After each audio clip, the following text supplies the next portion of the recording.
What's up, Janky fam? Now, I've only mentioned it about 100 times on this channel, but last year I made the transition from sim drifting to real life. If you've watched my other videos, you may have come across this clip comparing sim and real life footage from a track called Midpond in Alabama. Thus far, it's been my favorite track, and my understanding is that it was an old go-kart course that was essentially just open to full-size cars. So it's really tight, and essentially if you screw up, you're going off track. Ask me how I know.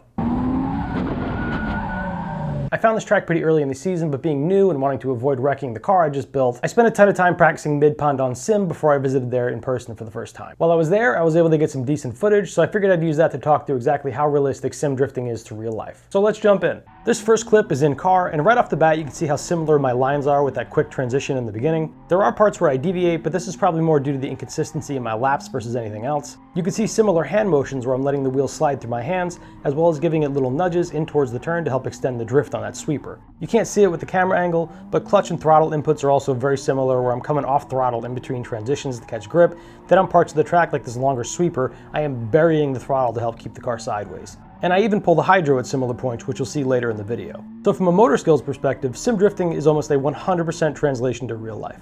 The skills I learned practicing Midpond on sim made my real life experience a hell of a lot easier. So can you learn real life drifting from a sim? Abso-fucking-lutely.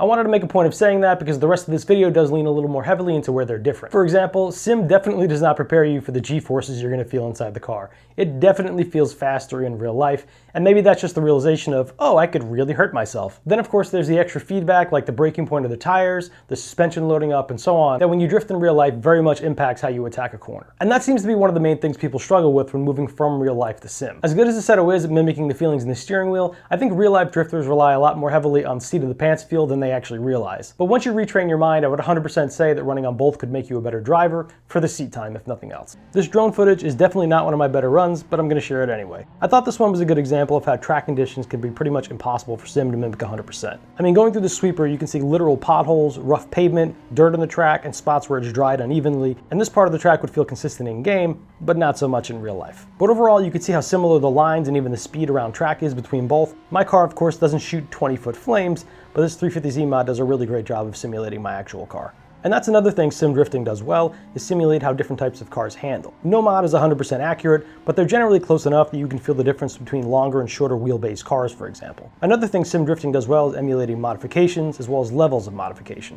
You can find mods with anything from grassroots cars with stock power, all the way up to full pro-level cars with 1,000+ horsepower. And the handling difference between those cars is very apparent. I personally like to play around with mods myself, and use Assetto as a testing ground for future modifications on my 350Z. For example, I've currently got an LS swap version, but I am far too broke to make that a reality.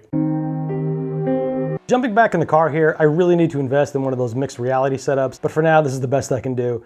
Mainly wanted to show this view with my actual hands running sim. As mentioned earlier, you can see I'm pulling the hydro at similar points in the track, mainly that opening turn and after that long mid-track sweeper. But I do find on the sim side that my hands are a hell of a lot more relaxed, and I can easily avoid using the hydro even on sketchier parts of the track. And this is essentially because there are no nerves or adrenaline when playing sim. You know, the stakes are really low. If you wreck your car, you just hit restart, so it's really easy to feel like a superstar. In real life, those rumble strips are a hell of a lot more abrasive, and they can very much throw you off balance in a drift. And if you push too hard and go off track, there's a possibility that you can cause significant damage to your car or even yourself.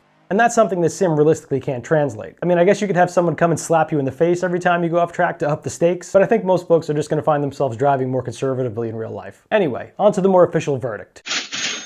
As mentioned earlier, you can 100% learn to drift on sim and translate that over to real life. The motor skills and reflexes are the same. Sim does a great job of emulating different types of cars, from longer and shorter wheelbases, weight, handling characteristics, and so on. Sim also does a great job of emulating different types of modifications, from grassroots level cars all the way up to pro level.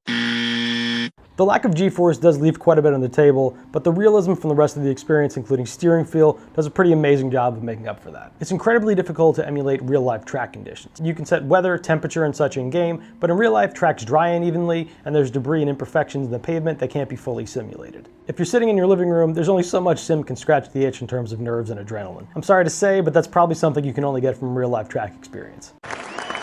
Sim drifting is an amazing representation of the real thing, and essentially if you can drift on some of the more realistic car packs in Assetto Corsa, you can drift in real life. If you love drifting and you're debating on putting a setup together, it's 100% worth it. And if you're a sim drifter hoping to eventually make the jump to real life, you can 100% do it. Take that from someone who started drifting in a video game and basically hit the track like I've been doing it for years. As always, I'm more than happy to answer any questions. Please consider liking and subscribing, and happy drifting.